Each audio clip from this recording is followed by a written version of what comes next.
I'm not a lawyer, but day 88 of the YSL trial was crazy. Let's talk about it. Context before we get into it. Last Friday, a man named Kenneth Copeland, this guy, was called to the stand to testify. Copeland is a key witness for the state and this case.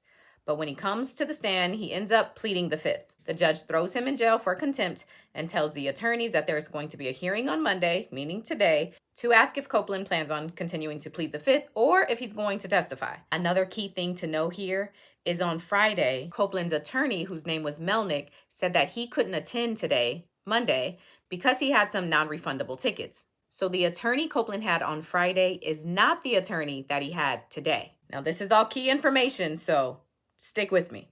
So today comes and court was supposed to start at 8:30 this morning, but there was a delay. And by the time Judge Glanville takes the bench, it's around 11 o'clock. Once that happens, the judge says there's actually been an update. Mr. Copeland's had the opportunity to speak with his lawyer, Miss Bumpus, and it is my understanding he's going to testify. That's the latest I can give you, okay? So we're going to bring Mr. Copeland out, and we'll see what happens. Copeland takes the stand and gives his version of a testimony. Mr. Copeland, good afternoon. Good afternoon. I got to say it back. When is your birthday? Next month. Did you grow up in Mechanicsville? For sure. How many brothers do you have? More than one. I think 3. Trey not a boss. You just give me the first name. I just did. I guess. All right. I don't know. I went to a lot of different schools. I don't recall all of them. I only know one. Are you married? Nope. Do you have children? You know that. More than one. Do you have more than 3? I might. Ain't no telling. Okay. I don't know. Y'all been having me in jail so long. I can't recall. Were you in jail on Thursday? Thursday ain't came yet. No, last Thursday. I felt like it. I don't know their ages. Okay. Are you currently working? I'm in jail. Don't keep up with it. Driving without license. Driving with suspended license. Ran in front of police. I go to jail for the charges y'all throw on me. You tell me? What did I take? I don't know what happened in 2009. Probably so. I don't know. Never heard of that. What's that? Did you ever take a drug charge? Oh, that's the charge y'all put on me. When did you get out of prison for the federal charges? When they let me go. One of these years. Y'all locked me up so much, I can't read. Do you know someone by the name of Shannon Stillwell? What's his nickname? Okay, what do you call Shannon? I call him Shannon. And do you see Shannon in the courtroom today? Well, I got a vision problem. Okay. I can't see that far.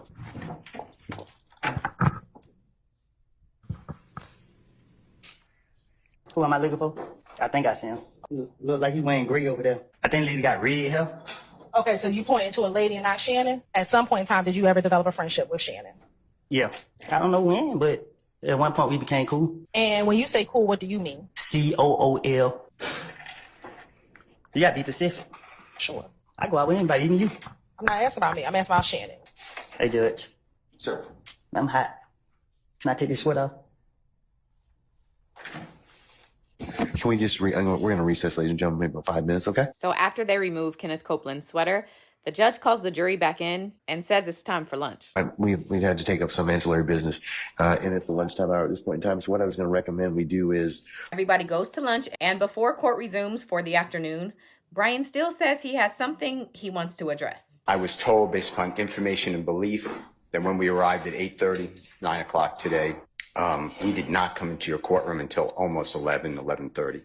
And what I found out is that supposedly in chambers, this honorable court reporter at times, district attorney or district attorneys from the DA's office, as well as investigators, sheriff deputies, Mr. Copeland and his counsel met together. None of the defense team, to my knowledge, was aware that this was going on.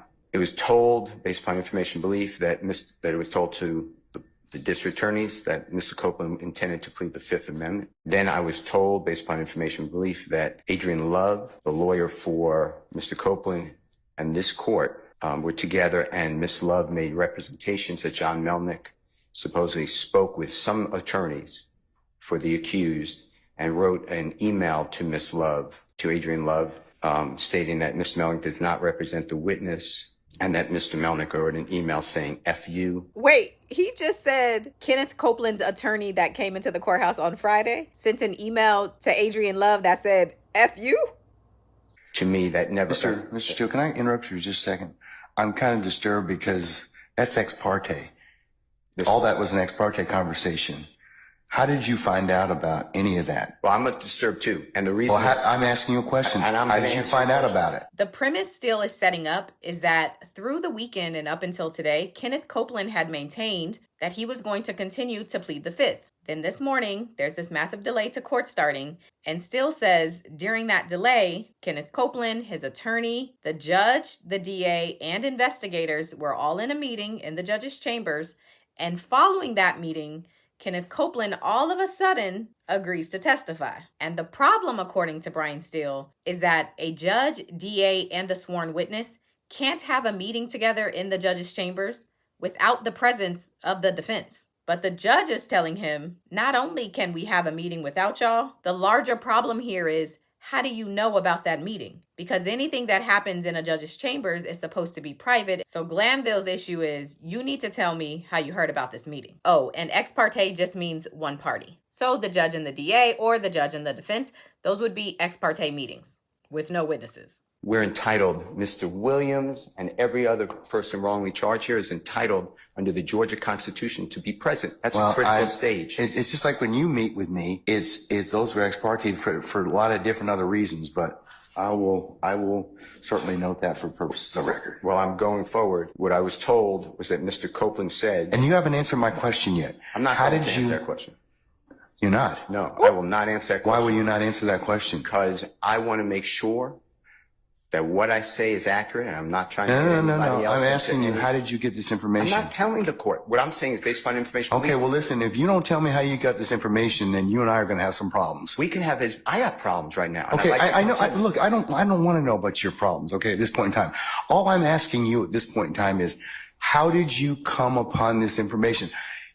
Look, if the case gets reviewed, the record's going to be available for our appellate court and for whatever reason. But it's disturbing that how somehow you have surreptitiously gotten information in regards to the court's private ex parte conversations with a party.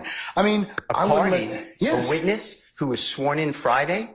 The court's telling. This is what I was told. If this is not true, not true. This court handed Mr. Copeland. Tell me how you got the information.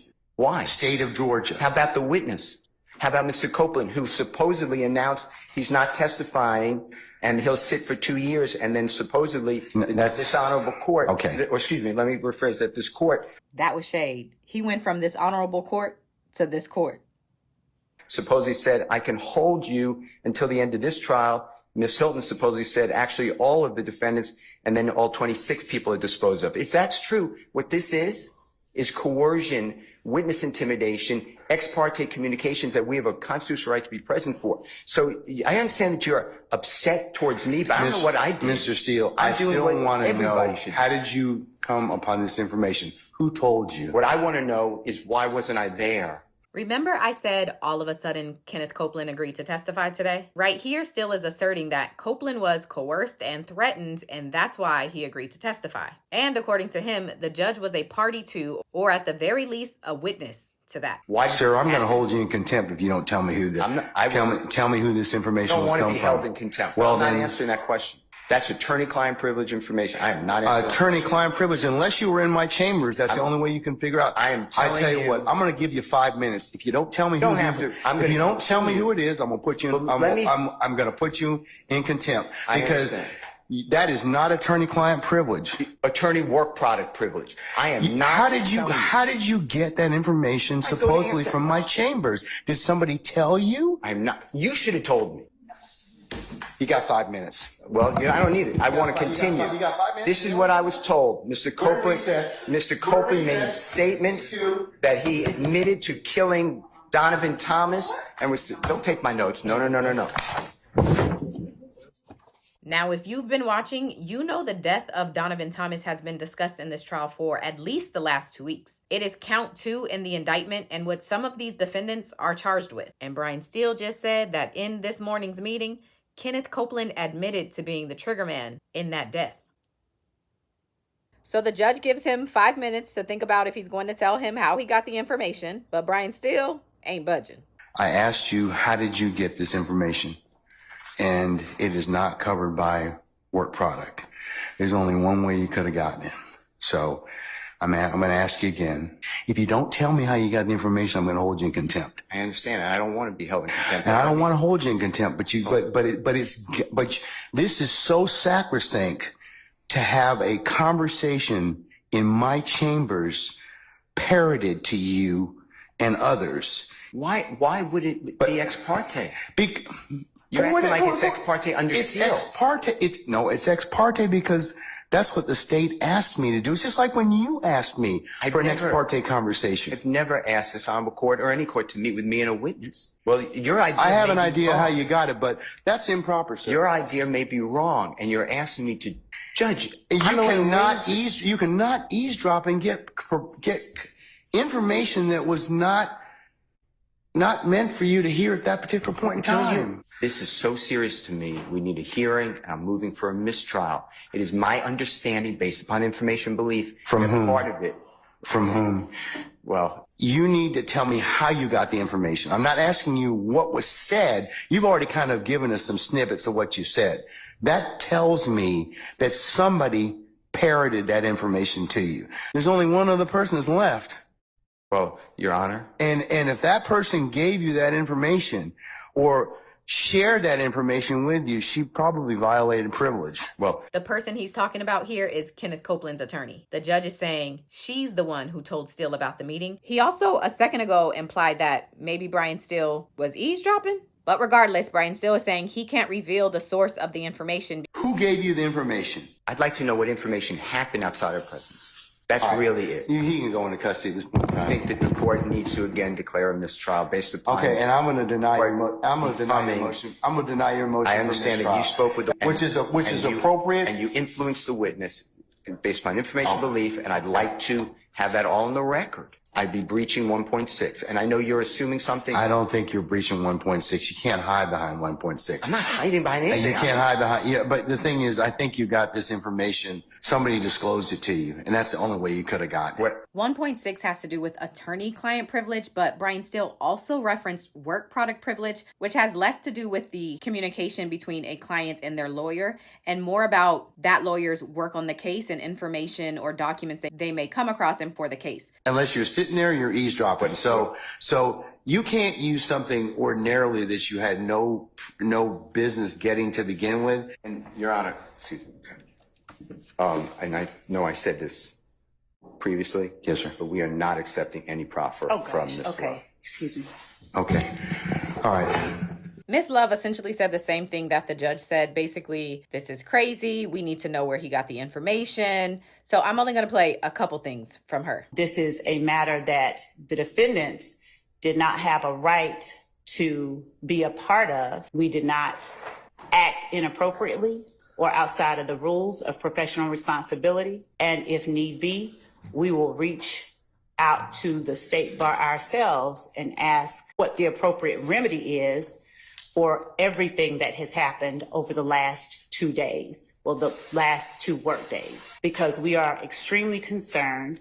We have observed a number of actions on the parts of a number of people that I am not comfortable stating publicly at this time, but that would appear to call for being addressed in some other way. And we would ask that the court strike everything that he said from the time he stood up and started talking after the court asked him where it was that he obtained the information. I don't know if the information was leaked to his client from someone who was in chambers, or if the information was leaked directly to Mr. Steele. In either event, it is concerning and in no way falls under the protections of Rule 1.6. Once Ms. Love is done, Keith Adams, who is the co-counsel for Young Thug, he comes up to the stand to give his side. I represent Mr. Williams, and my statements are in regards to my representation of Mr. Williams.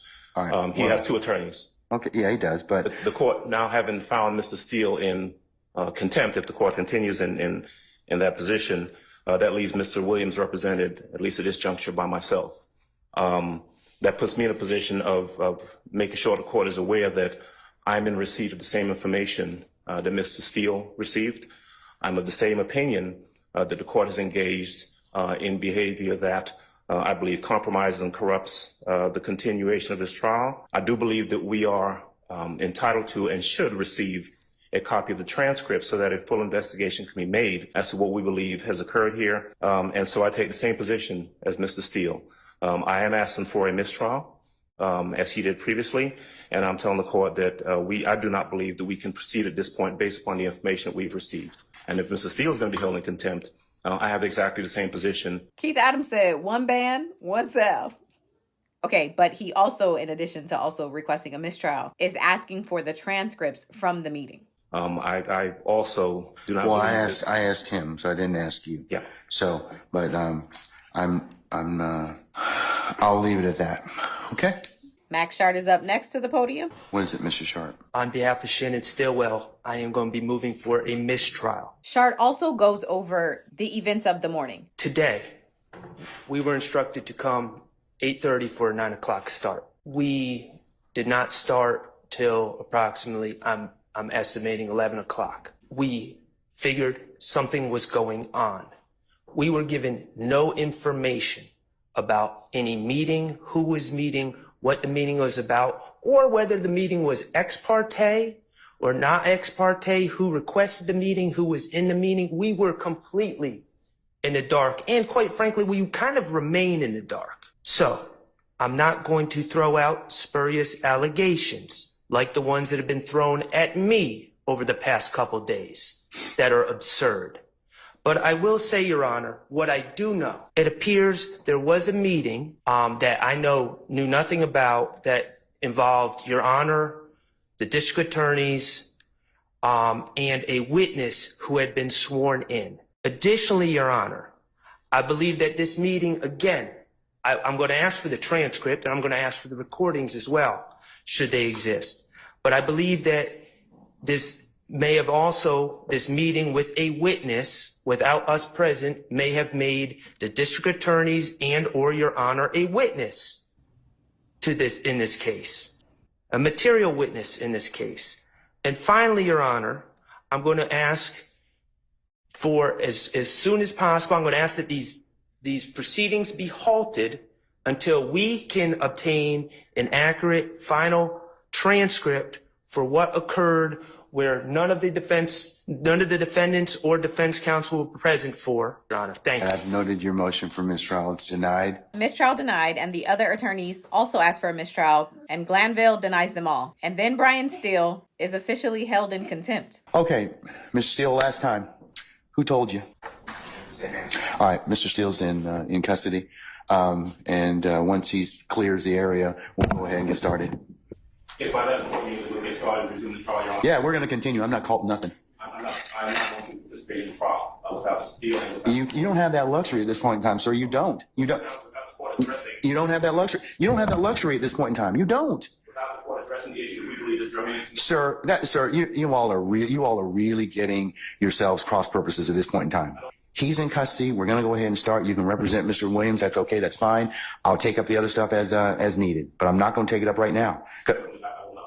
Say again? Respectfully, I will not. I cannot. Sir, you have to. Well, you're going to have to do the best you can at this point in time, because you don't get to extort the court. That's what you're attempting to do at this point in time. Sir, yes, you are. What you're trying to do is, I'm not going forward if I don't get this. You know, it doesn't work that way, Mr. Adams. And I'm telling you at this point in time, I would just kind of govern yourself accordingly. Judge, respectfully, we are not obligated to simply accept that there's been no violation. We believe that there has been. The only okay, well then no, we're not doing that at this point in time. So, all right, take Mr. Steele into custody, please.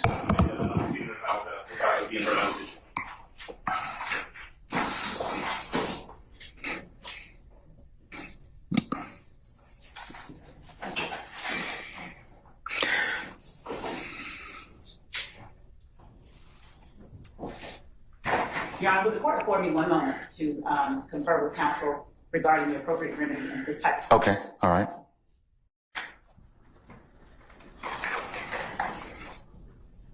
May I say one thing, Your Honor? Yes, sir, you certainly may. Mr. Williams does not wish to go forward without me being here. You are removing me against his will, my will. You're taking away his right to counsel.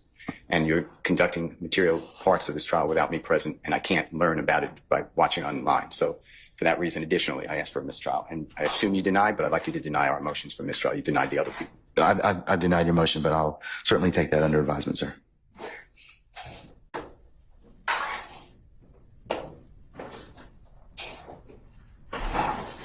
We're going to be in recess for the next 5 minutes. I gotta come back to tell you what happened for the rest of the day, because more happened, more than just this. So after the break, Attorney Love tells the judge 2 things. The first thing is she asks if Brian Steele can still be present during court to represent Jeffrey Williams, instead of him having to miss court because he's in jail. And then the second thing that she says is that this ex parte meeting that was held had to do with Kenneth Copeland's civil contempt of pleading the fifth, although he had immunity. So her point is this had nothing to do with the defense attorneys. And you're going to have to really pay attention to these next clips, because what she seems to be saying is that she asked Kenneth Copeland's attorney if he's the one who told Brian Steele about the meeting. And that attorney apparently told her, she told Steele nothing big came out of that meeting. Just listen to see if you can follow along. The representations made, at least by persons who were present to the state, is that when questioned or queried about it, is that that person was told or asked whether things occurred, and that person relayed that no substantive communication took place during that meeting. Max Sharp gets up and goes back to asking about the transcript from the meeting and says that appealing this case could take decades. Release the transcript and then we can see, because we do not accept Ms. Love's representation. Okay, you don't accept the court's representation? I'm telling you. Like the transcript. I'm telling you at this point in time, when the case is reviewed on appeal, if I am wrong, then certainly the appellate court can tell me. We are trying this case right now to win this case. We are not playing for an appeal. We would like a fair shot at this case right now.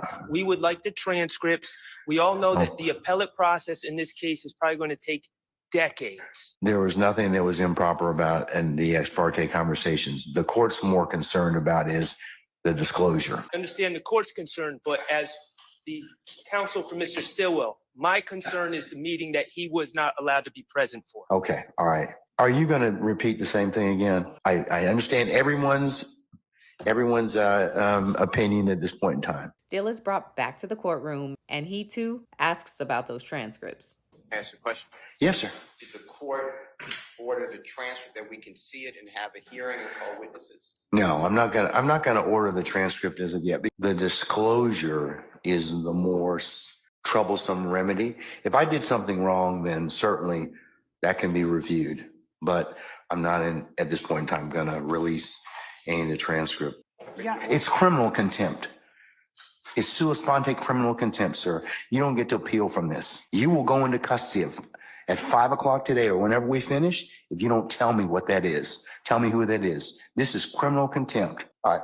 Summon our jurors, please. And then the jurors return to the courtroom and Kenneth Copeland is put back on the stand. Mr. Copeland, I'm going to show you what's been marked as State's Exhibit 350Y, 351Y, 342 Yankee, and 356 Yankee. Can you take a moment and look at those pictures?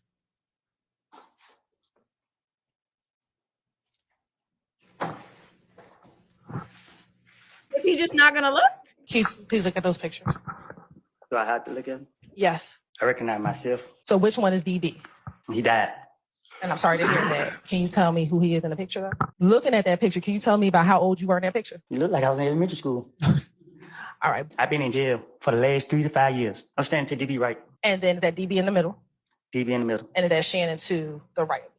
Or to my right? It looked like Shannon. Your relationship with Shannon, did you talk to him about your secrets? Did you confide in him about life, things that had happened? Now my seat go to the grave with me. Were you someone, did you consider him like a brother to you?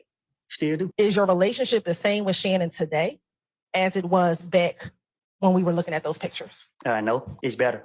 Do you know someone by the name of Demekion Garlington? Street name. Little D. For sure. How do you know Little D? I didn't birth him.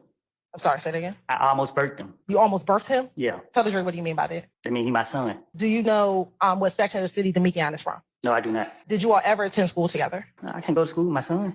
Okay. Well, when you say it's your son, how old is Demikian? If you're 32, I don't know. how often would you speak with him on the phone? Whenever I felt like it. Okay. So was that every day? Was that once a week? Whenever I felt like it. Well, yeah, he stayed with me.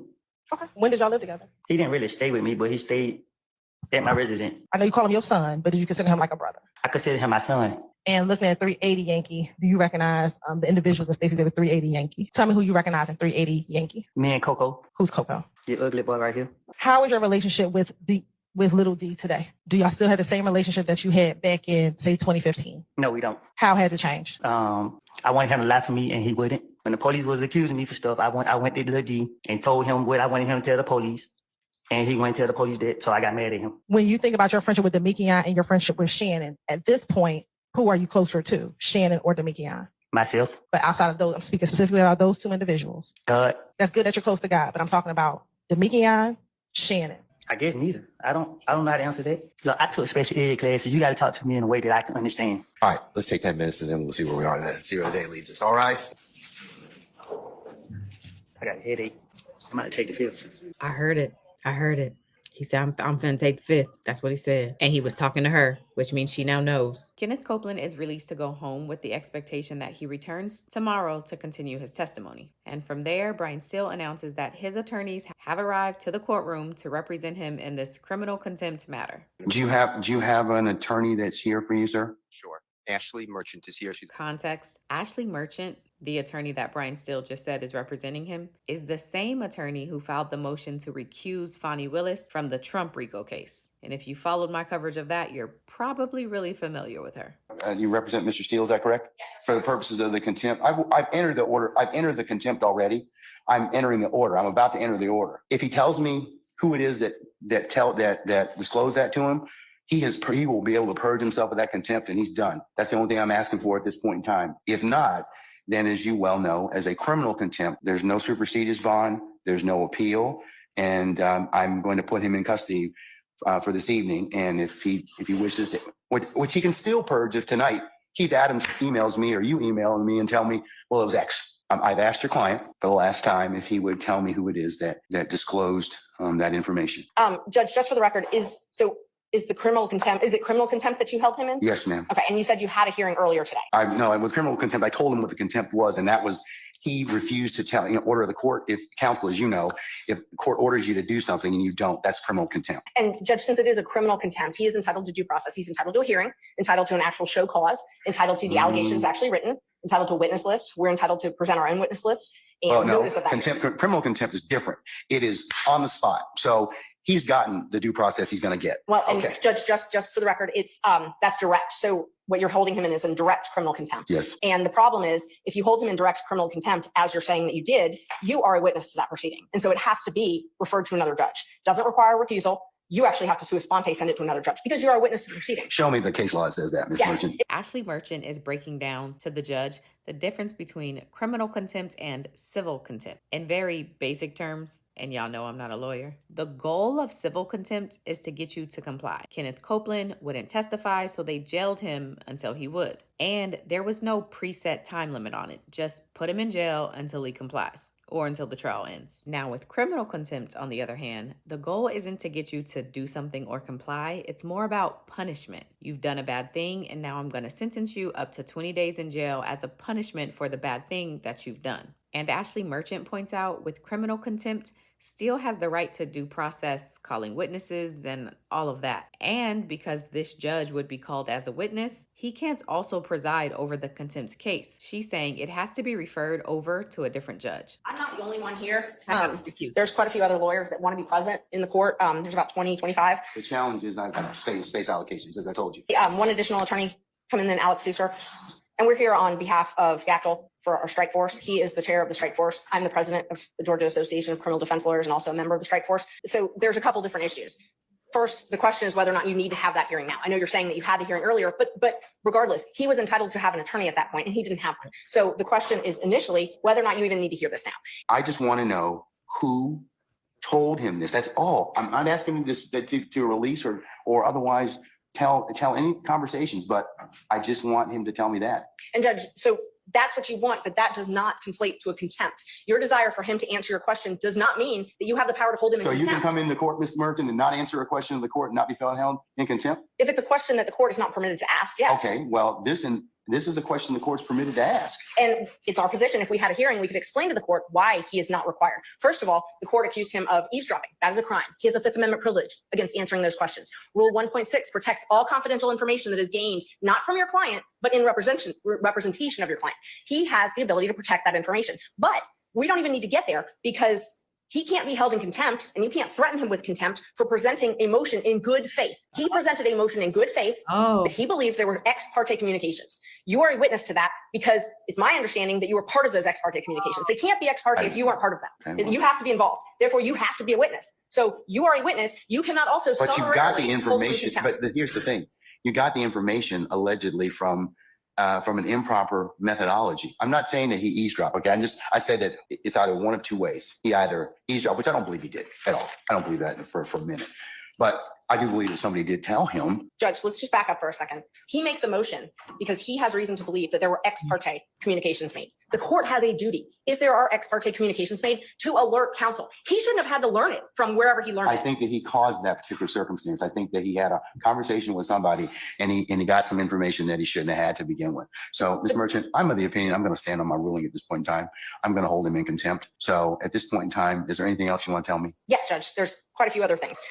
So first of all, we would ask for you to be recused from this case because you are a witness necessarily. It cannot be an ex parte proceeding without you being a witness to this. And if it's criminal, which is what you're saying it is, Mr. Steele is entitled to all the same due process rights that Mr. Williams and every other defendant in this courtroom is entitled to. He's entitled to those. One of those is to have a fair and neutral judge decide his case. One of those is to have a judge who is not also a witness in the proceeding deciding whether or not he's in contempt. This needs to be heard by a different judge. And he has the right to subpoena witnesses. He has the right to an attorney. He has the right to due process, notice, a show cause hearing, notice of the alleged violation, whatever rule it is that the court believes, and a hearing where he can call you as a witness. I'll let an appellate court decide that.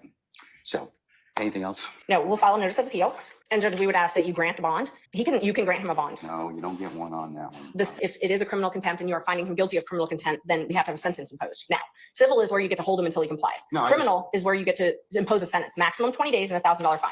So if you're going to incarcerate him under a criminal contempt, he's got to be sentenced. Well, his contempt is as long as he when he tells me what the basis of the conversation was. I didn't ask what, but he tells me that, then I can certainly he purges himself of the contempt. Then that's civil, Judge. That's civil contempt. That's civil. And that's respectfully, I would point you to In Re Hughes, which stands for the same point of law. Are y'all following that? Civil is jail until you do what I want. Criminal is a maximum of 20 days as a punishment. So Judge Glanville is saying Steele is held in criminal contempt, but he's also trying to jail Steele until he does what he wants. Let me think about it just a second, okay?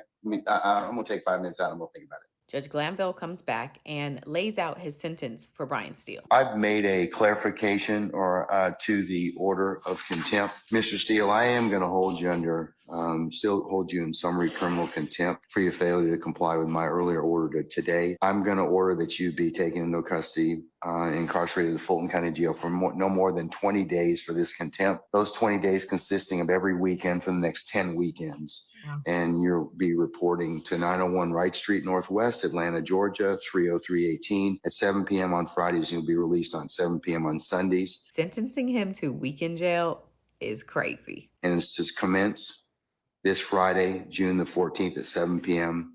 and not to end until Sunday, August the 18th at 2024, 7 p.m.